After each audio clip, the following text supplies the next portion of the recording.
Hi, and welcome to another episode in the Wise Fish Chess Academy studio. And we have another game from the GCT 2025 Super Bet Classic in Romania.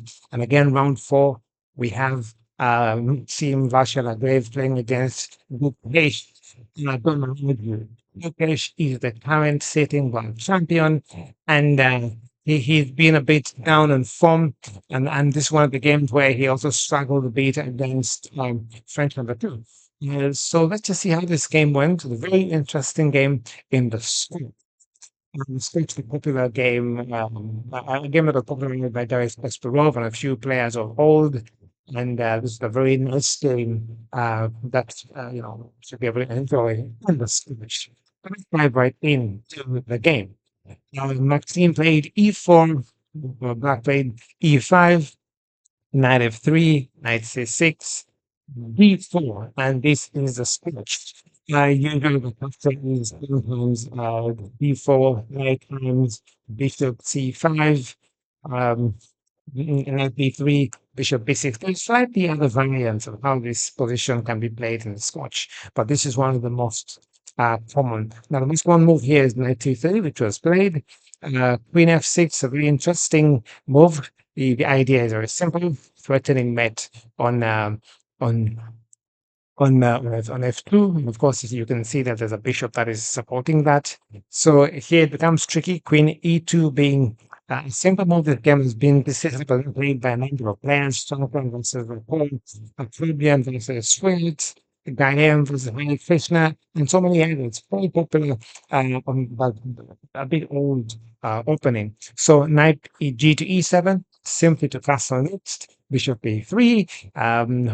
Black really want to concede that yet. Castles. Now, e6 before castling was a slightly better move, but not really so much different. But it helps the bishop to get out and get into play at least quickly. And let's set up castles, and this is played, so it's kind of like comes back to the same thing, but move order needs to be critically looked at in such kind of systems. So queen d2, of course, you can see the idea is to play queen to d5 later on.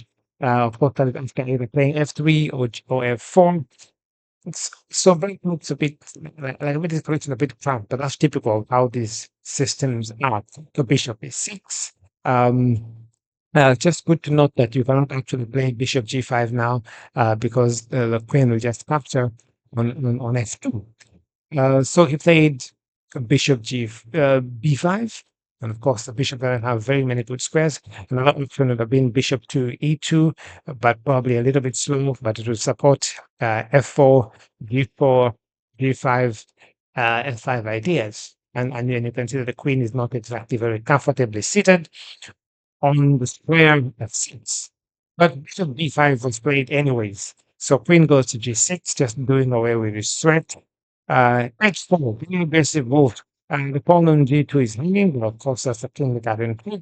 The rook will get the file, and then this whole file will become very problematic for the knight of h4, h5, h6 will also be coming.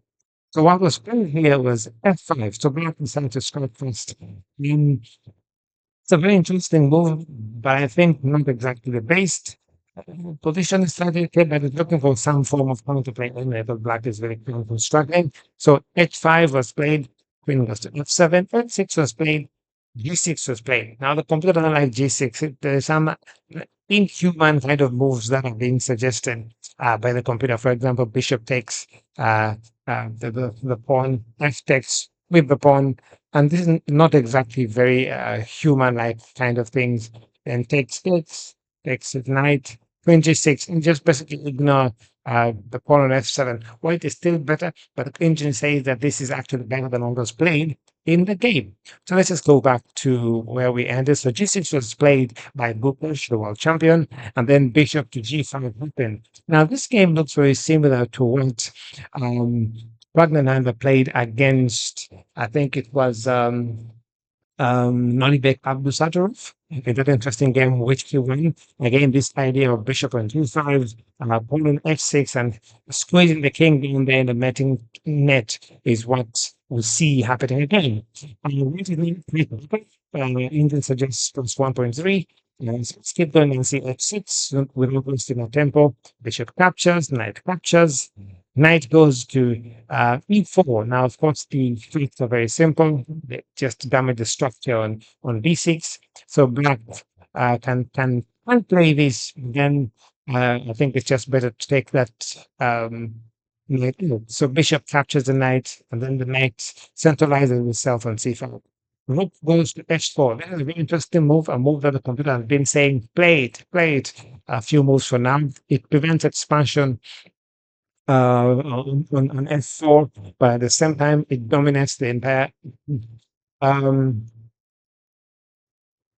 the fourth corner is completely dominated. And you see the bishop and the rook actually does a lot of stuff in this position. So what happens? Rook play to e8, f3, just to take away the attack, to move the pawn from the attack square and free up the queen to be able to find other good places to play. For example, like c3.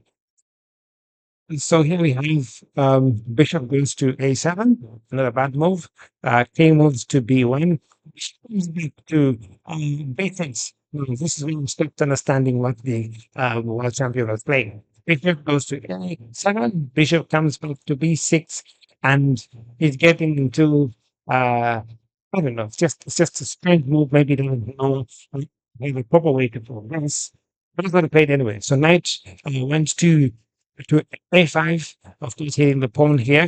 He could have just played rook b8 and just waited a little longer, but decided to go wild and played c5. Now, this move, the computer completely dislikes it and just captures the queen c3, and now there's pressure on the c7, c6 pawn. There's pressure on the d6 pawn. The pawn on a6 is weak. The knight is not exactly in the place, and the queen is still indirectly threatening the idea of queen g7 check, or maybe checkmate. There's so much going on. So bishop goes to c5, goes to a5. I do not understand that move, but that move is a top engine move. It's strange. Queen c7 is played, a3 is played. Another move I do not understand. Top engine move. So at this point, Maxime was playing just top engine moves for a number of moves. Rook h4, f3, rook a4, a3, all those are top engine moves. So rook a7, bishop comes to f4, queen goes to b6, knight to b3, a5, and after this and that exchange, and then there's a very subtle pin here. Now there's actually no way for black to get out of the pin. So the only thing that he can do is if they play rook a to e7, then rook captures the pawn on a5, and still you have to find a way of freeing yourself from maybe you play knight to d7, and then after rook times a7, rook to e7, and then you can play rook a7 and just pinning down the pawn on c6, c5 a weak. It is still this idea of the king not being able to get over there. At least f5 is played. There's no met at the moment. The position is plus 4.0. We have a passed pawn here on the a5, which just simply cannot be stopped. In light of this, we must Gukesh resound. It's very interesting and positional game and dynamic setup from Maxime Vachier. A great victory for him to come back in this tournament. So thank you once again for watching this video. Don't forget to subscribe, to like, and share with your friends. Have a very great day. Bye.